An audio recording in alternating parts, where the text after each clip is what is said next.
importante allá en Chama, en el campamento, mi hermano, si quisiéramos que muchos, que todos pudieran ir el siguiente año, amén, para que disfruten. Es importante, servidores, líderes, que vayan a este tipo de eventos donde no van a servir, van a recibir, amén.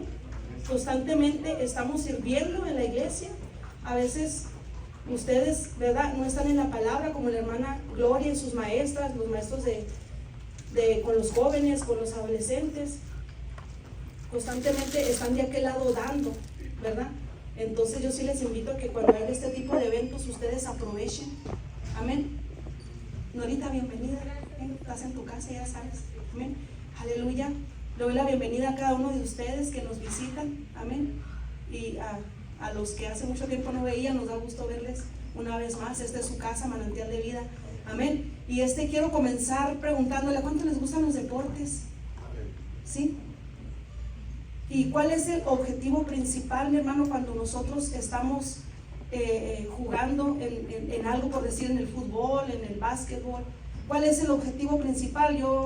Ganar, exactamente. Yo no creo que nadie juega queriendo perder, ¿verdad que no? Todos queremos ganar, ¿verdad que sí? ¿Cuál es el objetivo principal, hermano? Aquellos que les gusta el fútbol, ¿hacia dónde van? Hacia los que van a meter gol, a los que están al frente, ¿qué es el propósito? Meter gol, ¿verdad que sí? No se van al lado contrario, no se van hacia la derecha, hacia la izquierda, van al frente, ¿verdad que sí? Porque la portería está enfrente, la meta está ahí, el propósito es meter más goles posibles y poder ganar, ¿verdad que sí? El propósito es ese, el objetivo principal es ganar, no jugamos para perder, ¿verdad que sí? Quiero que vaya conmigo al libro de Hebreos. Alábele porque Él vive. Aleluya.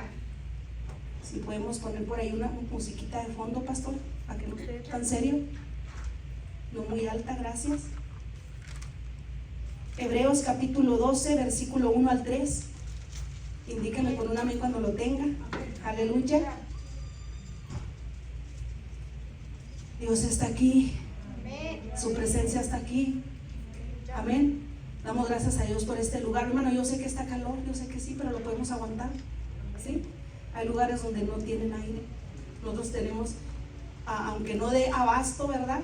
Pero estamos mejor que en otros lugares que no tienen ni siquiera un aire, que en tiempo de frío no tienen calentón, ¿verdad que sí? Ni techo, dice la hermana, pero tienen un corazón dispuesto para alabar a Dios. Amén, aleluya, y eso es lo que Dios mira, el corazón. Amén. Dice la palabra del Señor en el nombre del Padre, el Hijo y el Espíritu Santo. Hebreos capítulo 12, versículo 1. Por tanto, nosotros también, teniendo en derredor nuestro tan grande nube de testigos, despojémonos de todo peso y del pecado que nos asedia, y corramos con paciencia la carrera que tenemos, ¿dónde? Por delante, puestos los ojos en Jesús, el autor y consumador de la fe, menospreciando el oprobio, y se sentó a la diestra del trono de Dios. Considerad a aquel que sufrió tal contradicción de pecadores contra sí mismo, para que vuestro ¿qué? Ánimo no se canse hasta desmayar. Así que, iglesia, ánimo, no desmayemos, que nuestro ánimo no decaiga. Amén. Que nuestro ánimo no decaiga. Fortalezcámonos en el Señor y en el poder de su fuerza.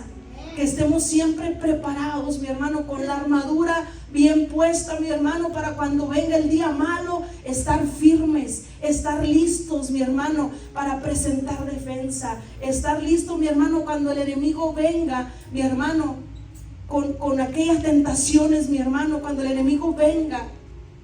Porque Él sabe, Él conoce las armas que le funcionan, mi hermano, para que cuando el enemigo venga, usted y yo podamos estar listos y usar nuestras armas, las armas espirituales que Dios ya nos dio.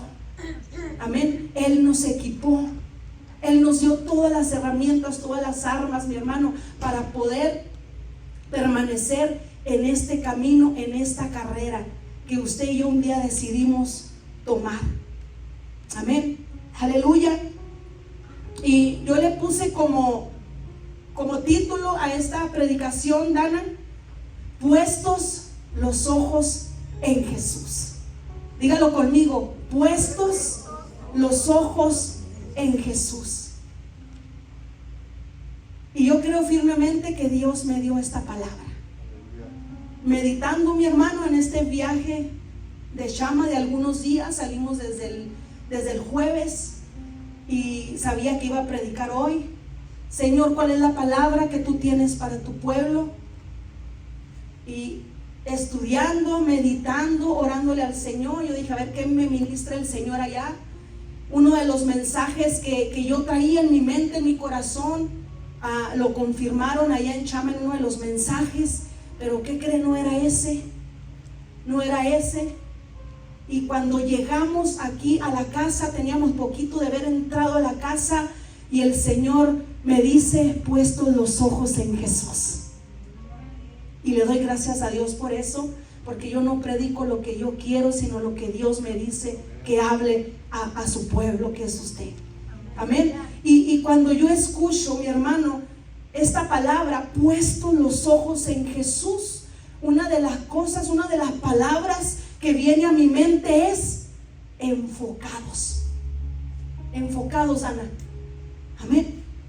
Que necesitamos estar enfocados, poniendo nuestra mirada en Cristo, enfocados en Él. Amén. Poniendo nuestra mirada en Dios y no en el hombre. Como hijos de Dios, como cristianos, tenemos altas y bajas. Tenemos temporadas muy buenas, donde nos llenamos de la presencia de Dios, donde andamos en el Espíritu, donde dejamos que el Señor, a través de su Espíritu Santo, trabaje en nuestras vidas. Amén. Y estamos, mi hermano, receptibles a la voz de Dios, a la voluntad de Dios, y le decimos con todo nuestro corazón, Señor, aquí estoy, úsame, haz lo que tú quieras hacer en mi vida. ¿Cuántos ha habido esos momentos que le han dicho a Dios, Señor, aquí estoy listo, estoy dispuesto, como un soldado dispuesto a ser enviado a donde tú me mandes, donde tú me pongas, lo que tú quieres que haga, eso voy a hacer? Amén. Pero hay momentos en nuestra vida, mi hermano, donde hacemos y pensamos de una manera diferente, todo lo contrario. Estamos tal vez desalentados, desanimados, sin fuerzas físicas, espiritualmente, ¿verdad? Y hay esos momentos donde nuestro corazón se endurece muchas veces, y ya la voz de Dios, mi hermano, ya no la recibimos igual. Escuchamos una palabra y pensamos, no, es que es la pastora, es que es el hermano, y no creemos que sea Dios hablando a nuestras vidas. Pero Dios sabe, mi hermano, Él no nos juzga como nos juzga el hombre, y Dios sabe que pasamos por diferentes etapas, ¿verdad que sí? Yo no sé cómo estás en este momento de tu vida. Si en este momento tu mirada está enfocada en Jesús, te felicito, gloria a Dios, qué bueno. Pero si no, entonces esta palabra, mi hermano, es para ti. Si te has desenfocado, si has quitado tu mirada de Jesús, este es el tiempo, el día de tomar la decisión de volver. Amén. Porque ¿cuántos aquí tomamos decisiones? Nadie nos obliga, ni Dios nos obliga. Dios nos habla, toca nuestro corazón, nos habla una y otra vez, pero nosotros decidimos tomar la palabra y ponerla por obra, o seguir en la misma condición, seguir en la misma postura y permanecer igual.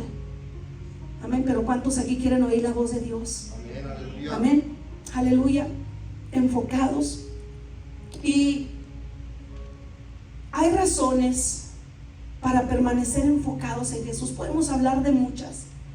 De hecho, pensaba dar varias, pero solamente llegué a una.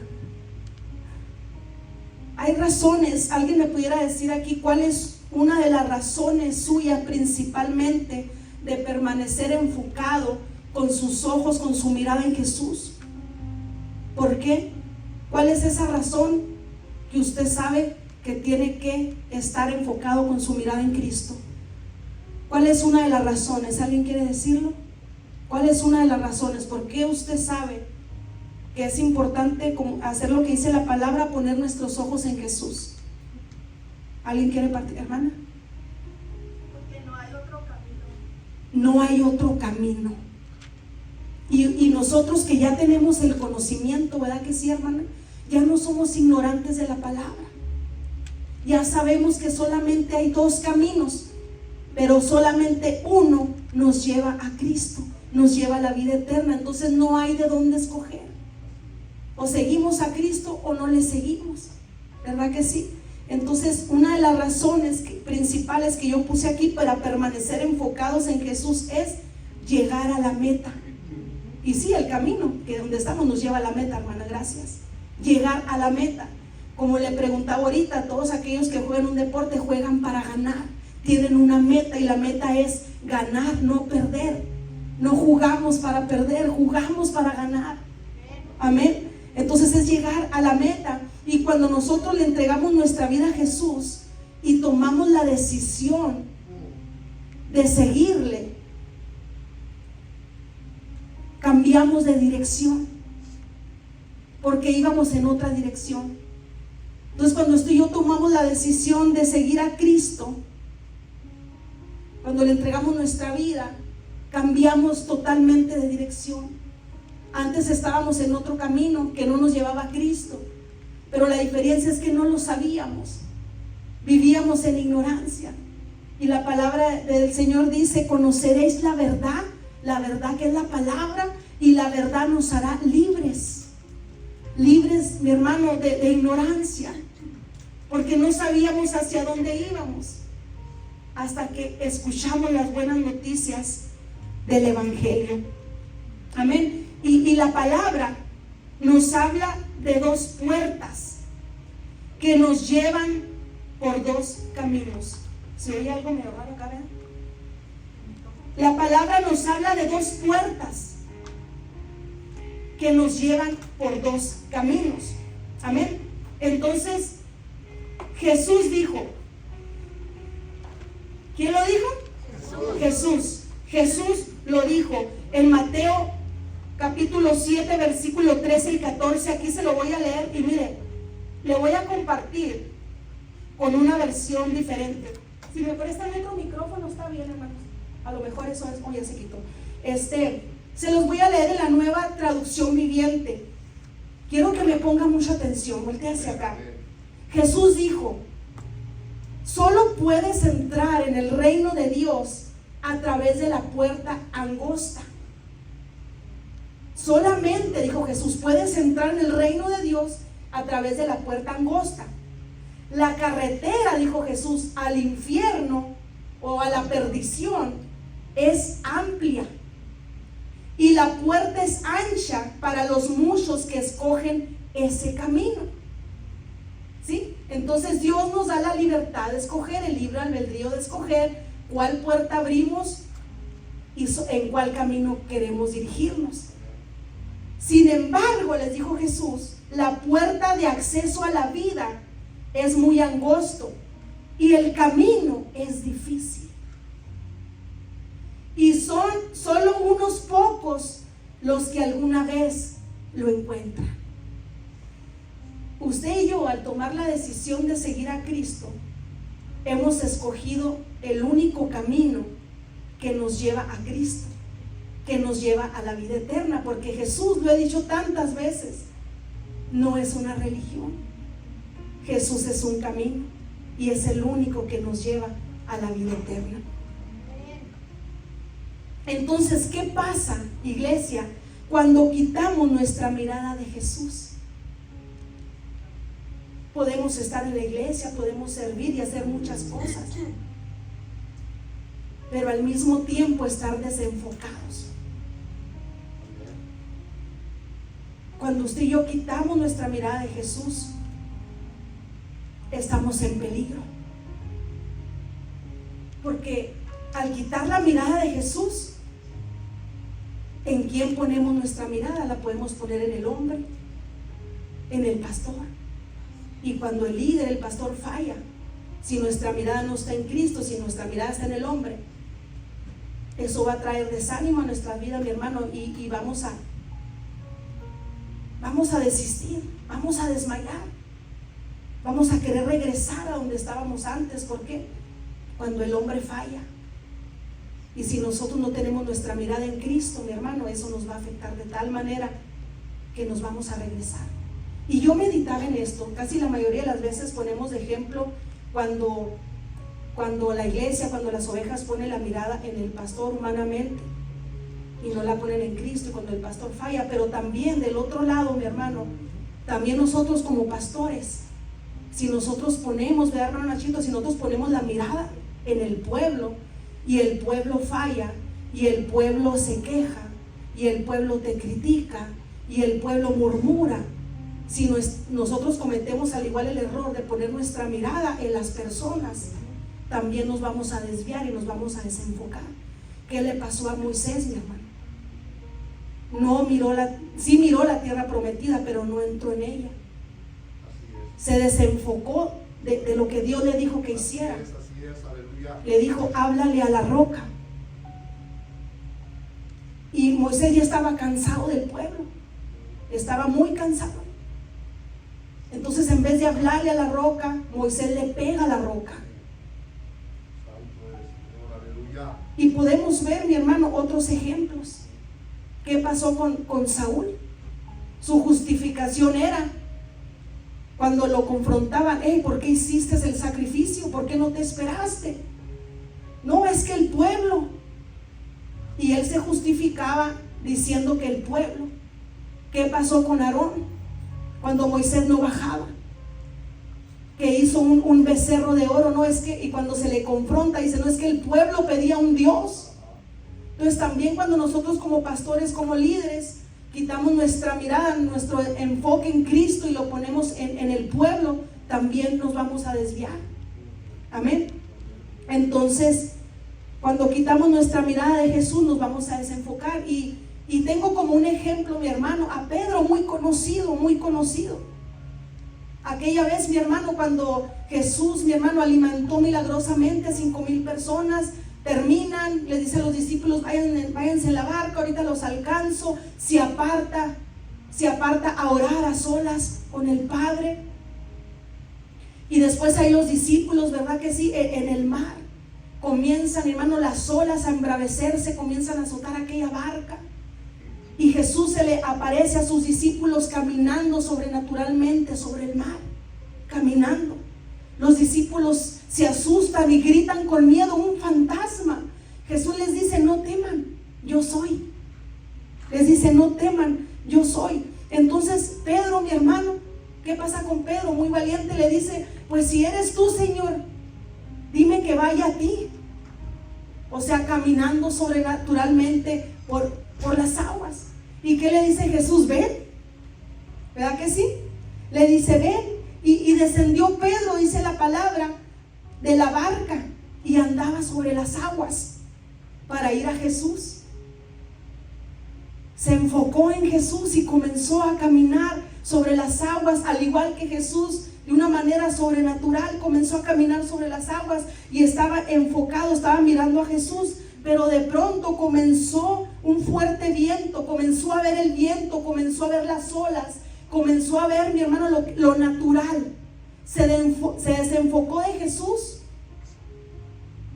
de lo sobrenatural que estaba aconteciendo en ese momento, y comenzó a mirar con sus ojos naturales, comenzó a mirar lo que se estaba moviendo naturalmente. Amén. ¿Y qué dice la palabra? Que tuvo miedo y comenzó a hundirse. Y le grita a Jesús, sálvame. Y Jesús extiende su mano, ¿verdad? Y lo levanta. Jesús extendió su mano y le dijo, hombre de poca fe. Y le dice, ¿por qué dudaste? ¿Por qué dudaste? ¿Cuántos de nosotros nos parecemos a Pedro? Muchas veces, en muchas ocasiones, nos hemos desenfocado de él. Comenzamos bien, caminando, obedeciendo, andando en el Espíritu, escuchando la voz de Dios. Espíritu Santo, háblame, confírmame esto, lo que tú quieras que haga, yo haré. Pero de pronto quitamos nuestra mirada de Jesús, nos desenfocamos y viene la duda. viene la duda, mi hermano, y comenzamos a desviarnos del propósito de Dios. Amén. ¿Cuánto nos identificamos con Pedro? No vamos a juzgar a Pedro, porque usted y yo en muchas ocasiones hemos hecho lo mismo que Pedro, ¿verdad que sí? Y le dice, ¿por qué dudaste? La duda, mi hermano, es una herramienta de Satanás muy peligrosa. La duda es todo lo contrario a la fe. Y dice la palabra, mi hermano, en Hebreos, pero sin fe es imposible agradar a Dios. Es imposible. Y es necesario que el que se acerca a Dios crea que le hay y que es galardonador de los que le buscan. Entonces, cuando usted y yo nos desenfocamos, viene la duda. Perdemos la fe, porque no podemos tener fe y al mismo tiempo dudar. La Biblia describe la duda como una condición inestable en el ser humano, en los hijos de Dios. Una condición inestable, mi hermano, y peligrosa. Dice la palabra en el libro de Santiago, ya ve que estamos en Hebreos, enseguida está Santiago. ¿Sí? Santiago, capítulo 1, versículo 6 al 8. Y comienzo leyendo desde donde dice, porque el que duda es semejante a la onda del mar, que es, ¿qué? Arrastrado por el viento.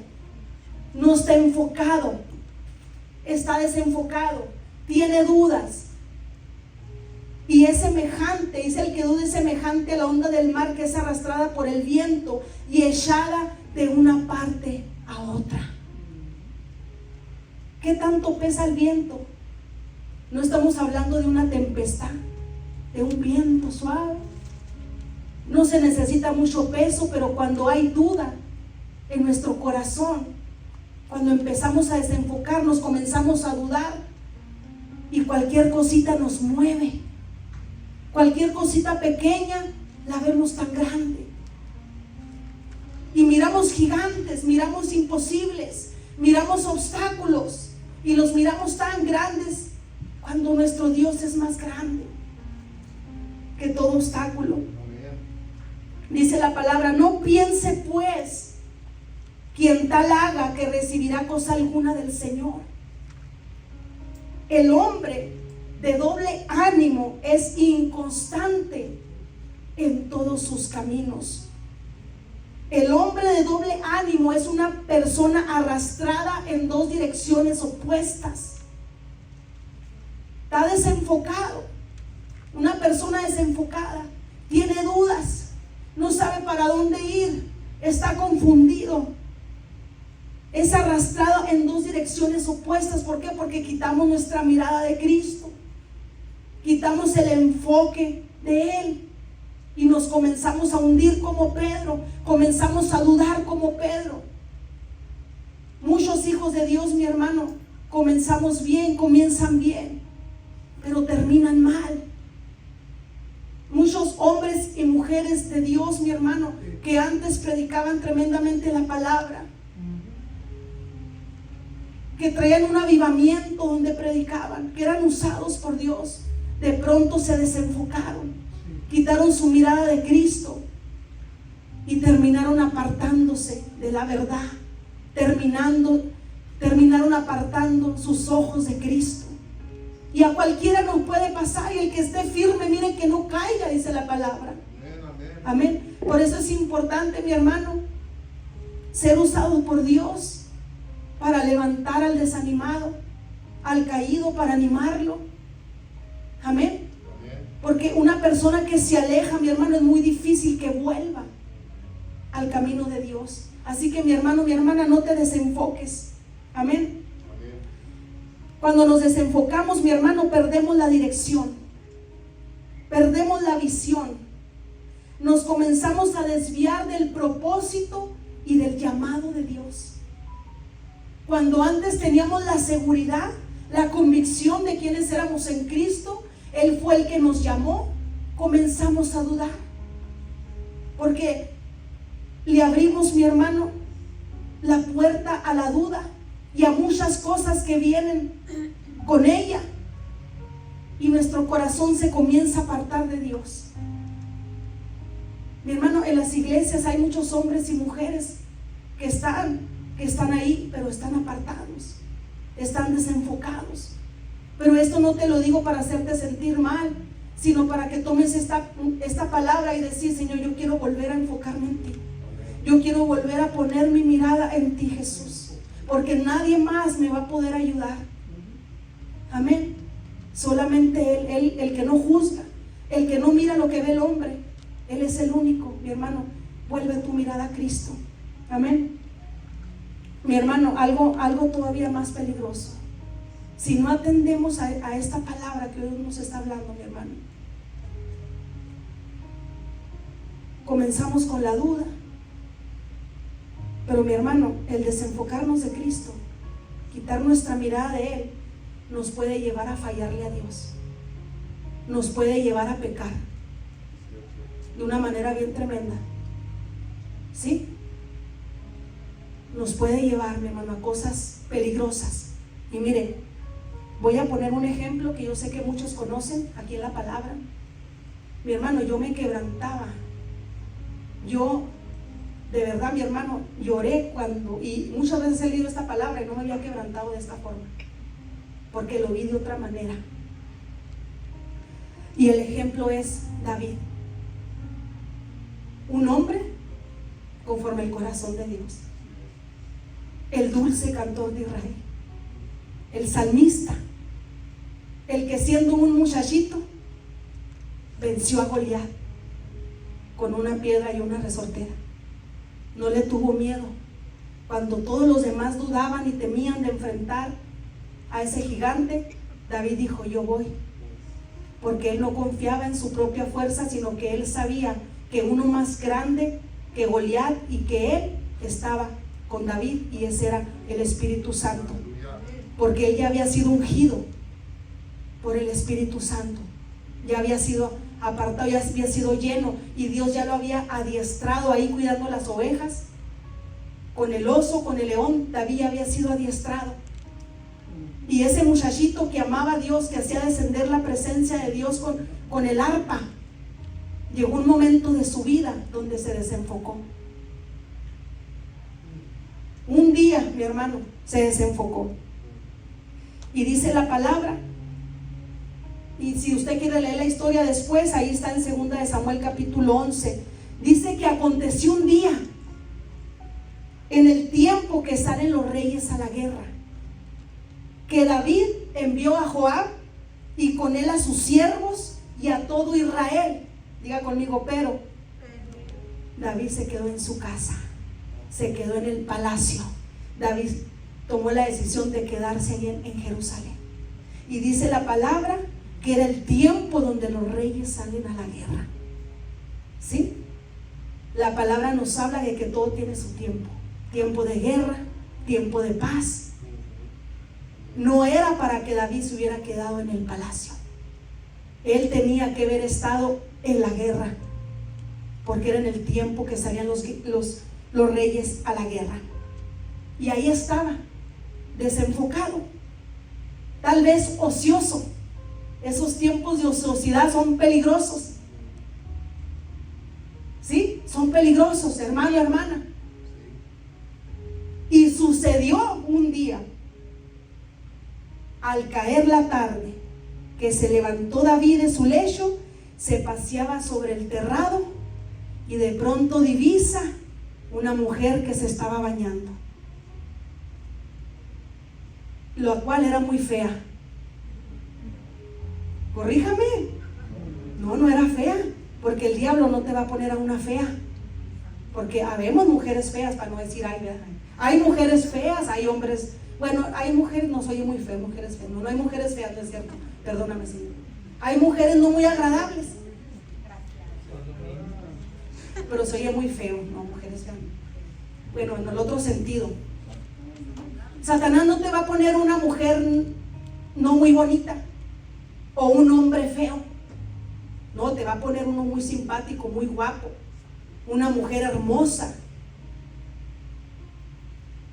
Y David la miró y la codició.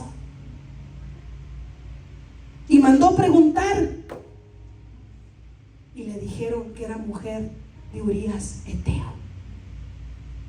Y aún así la mandó traer. Amén. Usted ya sabe lo que pasó. Adulteró con ella. Cuando vienen las consecuencias de que Betsabé sale embarazada, David trata de arreglar el asunto. ¿Sí? Y cuando no puede, todo le sale mal. Cuando no puede, mi hermano, entonces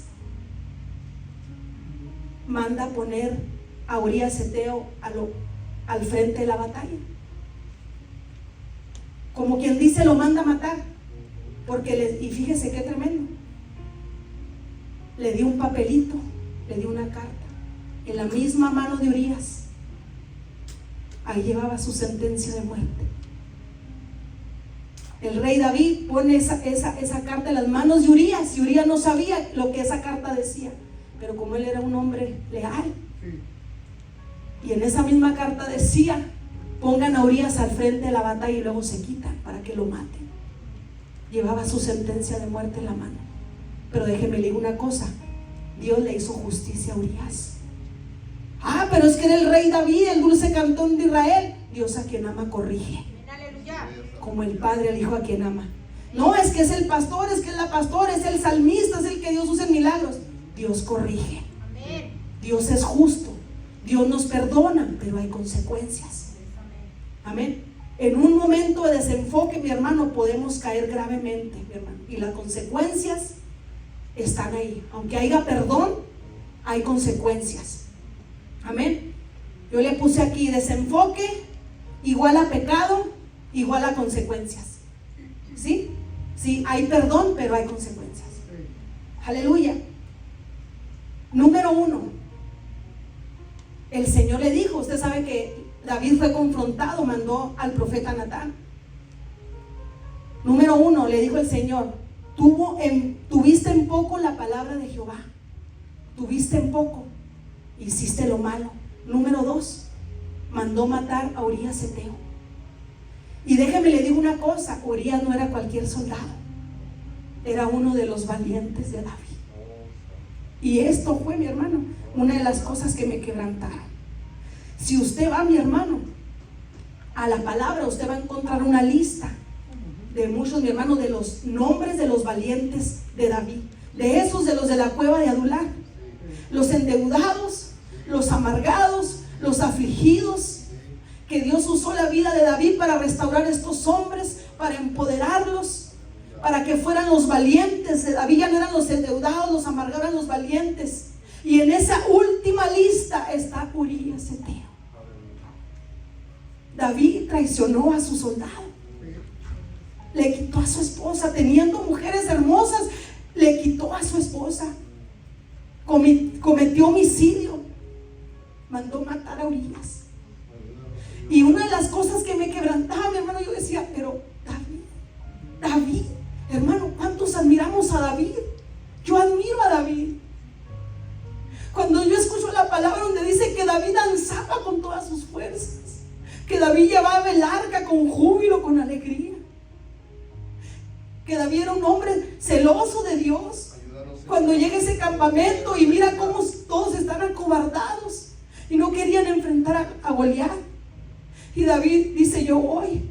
¿Cómo es posible que este incircunciso esté blasfemando, esté hablando en contra de los escuadrones del Dios Todopoderoso?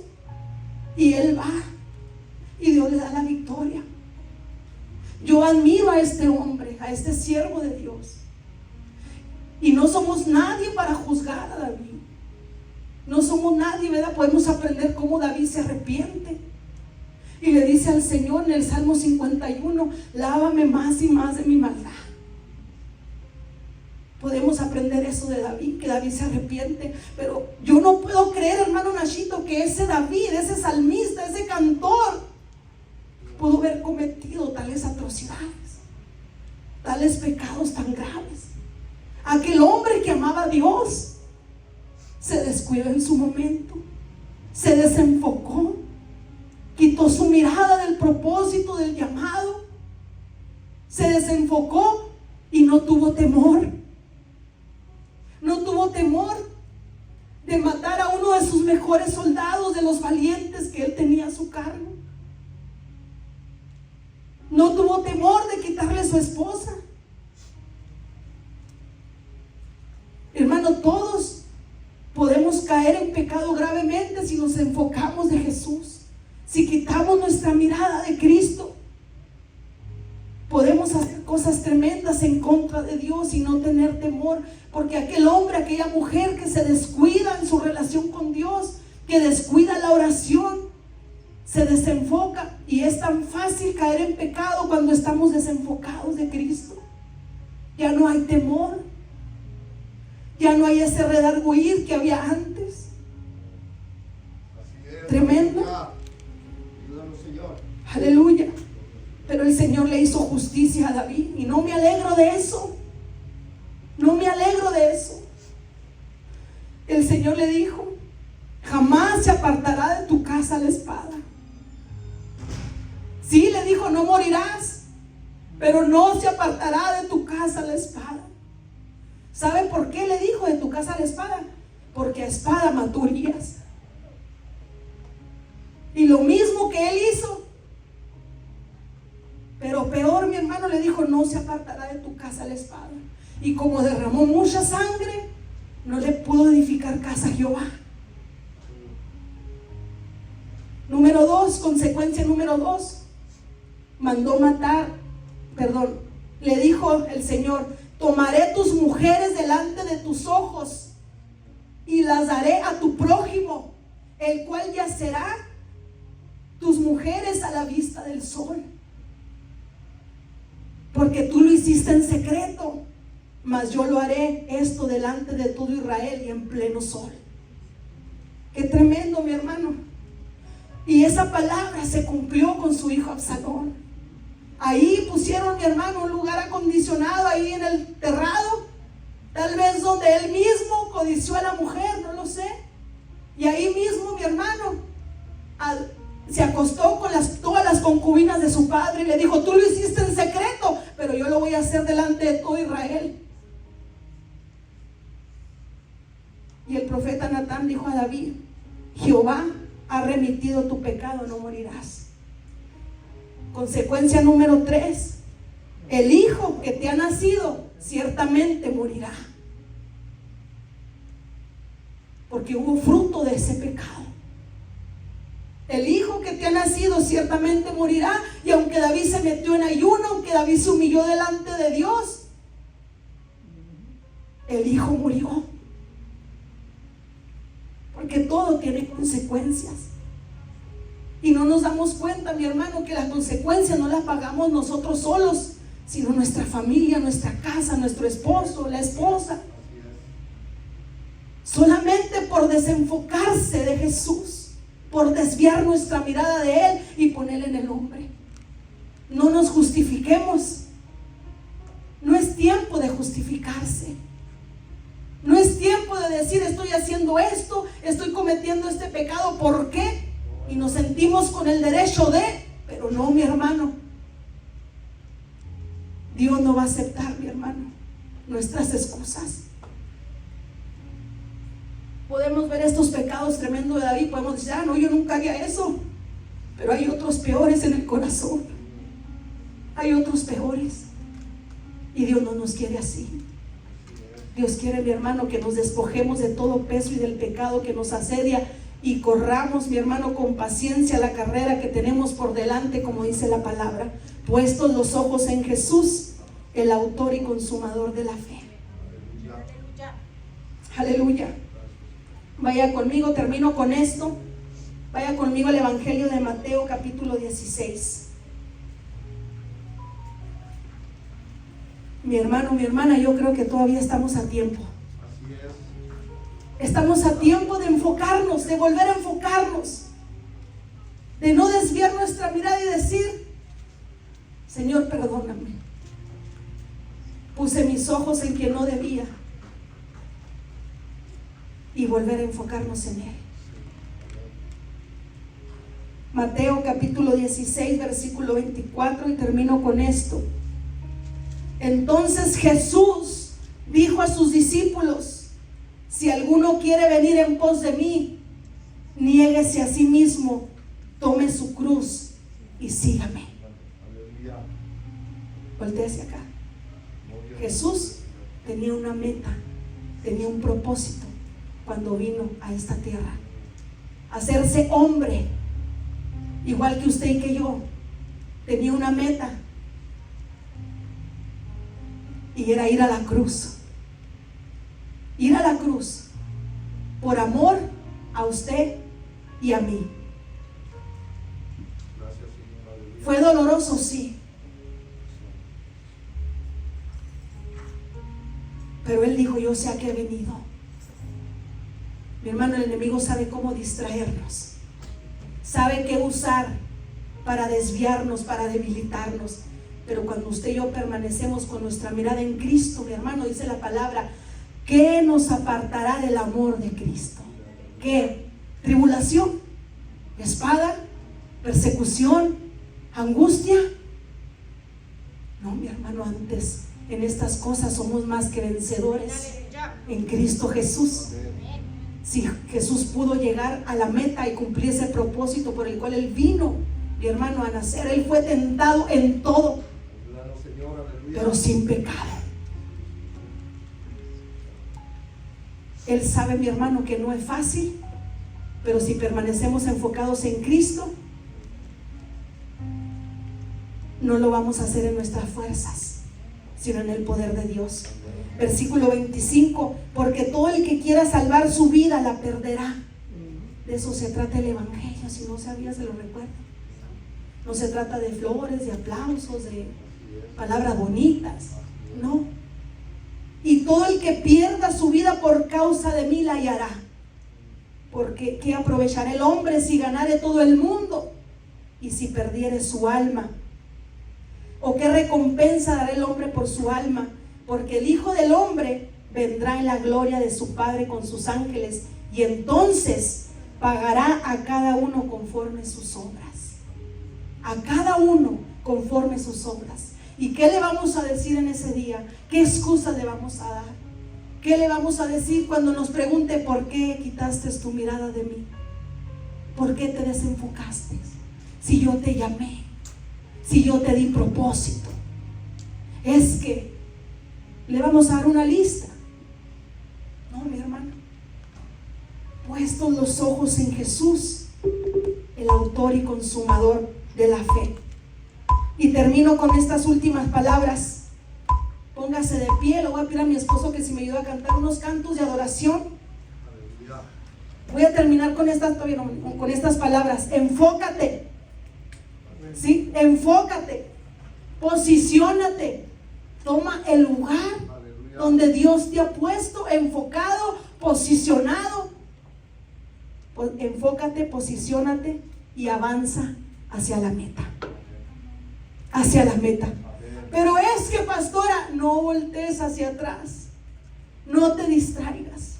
No voltees hacia los lados. Que ni la enfermedad, ni los problemas, ni la aflicción, ni la angustia te desenfoque de Cristo. Que nada, que ninguna circunstancia, que nada ni nadie te desenfoque, mi hermano, de poner tu mirada en Cristo. Porque Él no te va a fallar. Él es fiel. Nosotros como seres humanos fallamos, somos infieles, pero Él permanece fiel. Voltea tu mirada a Cristo. Vuélvete a enfocar. Vuelve a poner tu mirada en Él. Y si es necesario pedirle perdón, dile: Señor, aquí estoy y reconozco que me desenfoqué. Dejé de mirarte. Dejé de poner mi mirada en ti. Y caí y me hundí como Pedro. Te fallé como David. Pero aquí estoy, dispuesto a volver a enfocarme, a posicionarme y avanzar hacia la meta. Porque ya no hay mucho tiempo, hermano, de pensarla. O rebaicán, rabasí. Y reamaya can, y mamá carabasé. El que tiene oído para oír, oiga lo que el Espíritu dice a su iglesia. Ya no hay tiempo de pensarlo. Yo abro este altar en esta hora. Si usted quiere venir o si usted quiere orar en su lugar, puede hacerlo. Gracias, Bonita.